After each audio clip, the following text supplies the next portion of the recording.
আসসালামু আলাইকুম। সবাই কেমন আছেন? আশা করি সবাই ভালো আছেন। সবাইকেই নববর্ষের শুভেচ্ছা।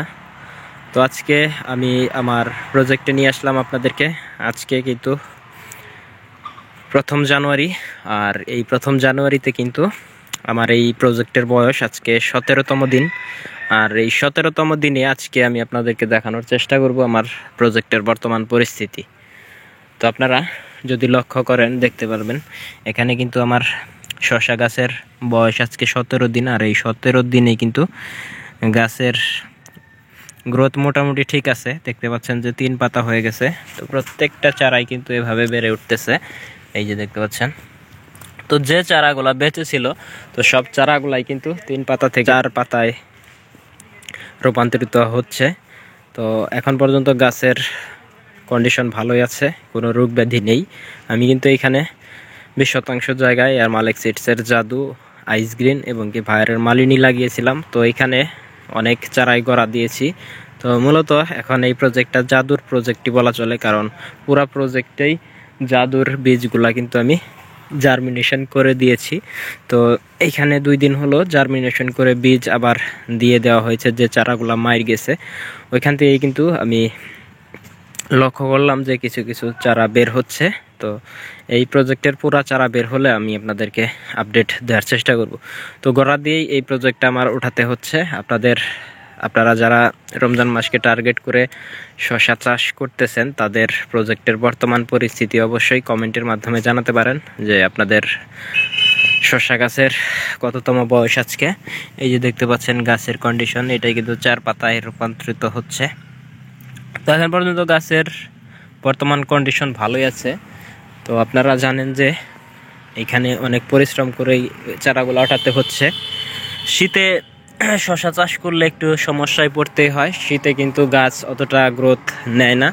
এই গাছের বয়স আজকে 17 দিন। যদি গরমে থাকতো তাহলে কিন্তু এই গাছগুলা মাচা প্রায় অর্ধেক উঠে যেত। তো গাছের গ্রোথ খুবই থাকতো। যেহেতু শীতকালে শসা চাষ করলে একটু ঝামেলা পোহাতে হয়, শীতে গাছগুলা খুব কম বৃদ্ধি পায়। আর আমি কিন্তু আমার ওই প্রজেক্টে করলা চাষ করতে চাচ্ছি। ওই প্রজেক্টের জন্য কিন্তু বীজ দেওয়া হয়েছে অলরেডি ট্রেতে। আর আমার যে টমেটোর প্রজেক্ট ওইখানে কিন্তু আমি সাথী ফসল হিসেবে এখন লাগিয়ে দিতে চাইতেছি চাল কুমড়া। আর ওই চাল কুমড়া কিন্তু গতকালকে আমি নিয়ে আসছি। আপনারা যারা আমার ভিডিও দেখেছেন তারা অবশ্যই জানেন যে আমি নার্সারি থেকে কিছু চারা নিয়ে আসছি। তো আমি এখানে যে পরবর্তীতে বীজ দিয়েছিলাম, এই যে দেখতে পাচ্ছেন বীজ কিন্তু অঙ্কুরোদ্গম হয়ে মাটি থেকে বের হচ্ছে।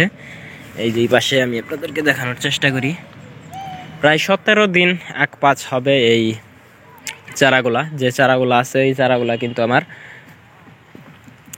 আজকে বয়স 17 দিন। 17 দিনে কিন্তু 3 থেকে 4 পাতায় রূপান্তরিত হচ্ছে। আর এখন যে চারাগুলা বীজগুলা দিয়েছি ওই বীজগুলা কিন্তু মাত্র মাটি থেকে বের হচ্ছে। এই যে দেখতে পাচ্ছেন যে চারা কিন্তু আমি এনে রেখেছি। এই চারাগুলা কিন্তু চাল কুমড়ার চারা। এগুলা কিন্তু আজকে আমি আমার প্রজেক্টে লাগিয়ে দেবো। এই যে দেখতে পাচ্ছেন এখানে 100 পিস চাল কুমড়ার চারা নিয়ে আসা হয়েছে 10% জায়গার জন্য। আর ওই পাশে কিন্তু আমি ট্রেতে আমি আপনাদেরকে একটু দেখানোর চেষ্টা করি। ওই পাশে কিন্তু আমি ট্রেতে কিছু জাদু শসার বীজ রেখেছিলাম। ওইখানে কিন্তু ট্রেতে 500 পিসের মতো চারা বের হচ্ছে, এবং কি আমার আরেকটা জায়গায় ওইখানে কিন্তু 200 পিসের মতো চারা রেখে দিয়েছি এই প্রজেক্টে গড়া দেওয়ার জন্য। বুঝতেই পারছেন যে শীতকালীন শসা চাষ করতে গেলে কতটা সমস্যায় পড়তে হয়। তো যেহেতু এই প্রজেক্টে আমি প্রায় 800-র মতো বীজ আবার দিয়েছি, তো তারপরও কিন্তু আবার প্রজেক্টে গড়া দেওয়ার পরও কিন্তু ওইখানে আমি সিডলিংটেতে 700-র মতো চারা রেখেছি, কারণ আমার এই প্রজেক্টটা হওয়াতে হবে। সেই কারণে আর কি এই প্রজেক্টের জন্য আমি কিছু বীজ অবশিষ্ট ছিল সবগুলাই ভিজিয়ে ওইখানে কিন্তু ট্রেতে দিয়ে দিয়েছিলাম। ট্রের চারাগুলা কিন্তু খুব সুন্দরভাবে বেড়ে উঠতেছে। আমি আপনাদেরকে একটু দেখানোর চেষ্টা করি। এই যে পাশে দেখতে পাচ্ছেন যে চারাগুলা কিন্তু খুব সুন্দরভাবেই উঠে গেছে। এই চারাগুলা কিন্তু এই যে এটার সাথেই দেয়া হয়েছিল। আর এটা কিন্তু সিডলিং ট্রেতে করা হয়েছে বিধায় কিন্তু চারাগুলা উঠে গেছে। এখানে কিন্তু 500 পিস চারা রাখা হয়েছে। এটা তামিম প্লাস। আর এটা হলো জাদু। তো আমি আমার এই প্রজেক্টের অবশিষ্ট চারাগুলো রেখেছি এই প্রজেক্টে গড়া দেওয়ার জন্য। তো ওই পাশে আমি করলা লাগিয়ে দেব, দেখা যাক শেষ পর্যন্ত কি হয়। তো আপনারা সবাই আমার প্রজেক্টের জন্য দোয়া করবেন। তো সবাই ভালো থাকবেন, সুস্থ থাকবেন, আর অবশ্যই আমার চ্যানেলটি সাবস্ক্রাইব করে রাখবেন এই প্রজেক্টের পরবর্তী আপডেট পাওয়ার জন্য। আল্লাহ হাফেজ।